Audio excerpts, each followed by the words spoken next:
मित्रांनो, मध्य पुण्यातील वाहतुकीची कोंडी फोडण्यासाठी आता भुयारी मार्गाचा विचार केला जात आहे। छत्रपती शिवाजी महाराज रस्ता व बाजीराव रस्त्यावर उड्डाणपूल बांधणे शक्य नसल्याने प्रशासनाने भुयारी मार्ग तयार करण्याचा निर्णय घेतला आहे। सार्वजनिक बांधकाम विभागाकडून हा मार्ग केला जाणार आहे। 22 मीटर खोल व 4 पदरी हा मार्ग असणार आहे।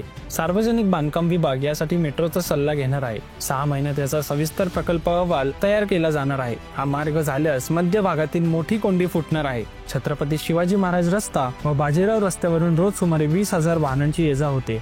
शिवाय हा रस्ता अत्यंत वर्दळीचा व दाटीवाटीचा आहे, त्यामुळे एखादे वाहन जरी बंद पडले तरी त्याचा मोठा परिणाम वाहतुकीवर होतो।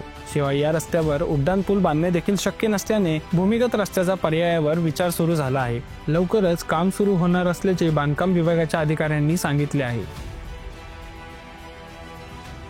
शनिवारवाडा ते स्वारगेट व सारसबाग ते शनिवारवाडा असे 2 भूमिगत मार्ग तयार करण्याचा प्रस्ताव। 22 मीटर अर्थात 72 फूट जमिनीखालून हा मार्ग जाणार। 4 पदरी हा रस्ता असणार। भूमिगत मार्गावरून दुहेरी वाहतूक शक्य। मेट्रोची मदत घेतली जाणार। सध्याच्या दोन्ही मार्गांवर दैनंदिन 20,000 वाहनांची वाहतूक। भूमिगत मार्ग झाल्यावर वाहतूक होणार सुरळीत। भूमिगत मार्गासंदर्भात बैठक झाली। शनिवारवाडा ते स्वारगेट व सारसबाग ते शनिवारवाडा भूमिगत मार्गाचा DPR 6 महिन्यात तयार केला जाईल। 22 मीटर खालून मार्ग तयार केला जाणार असल्याने इमारतींना धोका नाही। तर मित्रांनो, ही होती शिवाजीनगर ते स्वारगेट भुयारी मार्गाची माहिती। तर याबद्दल तुमचे काय विचार आहेत ते कमेंट सेक्शन मध्ये सांगायला विसरू नका। धन्यवाद।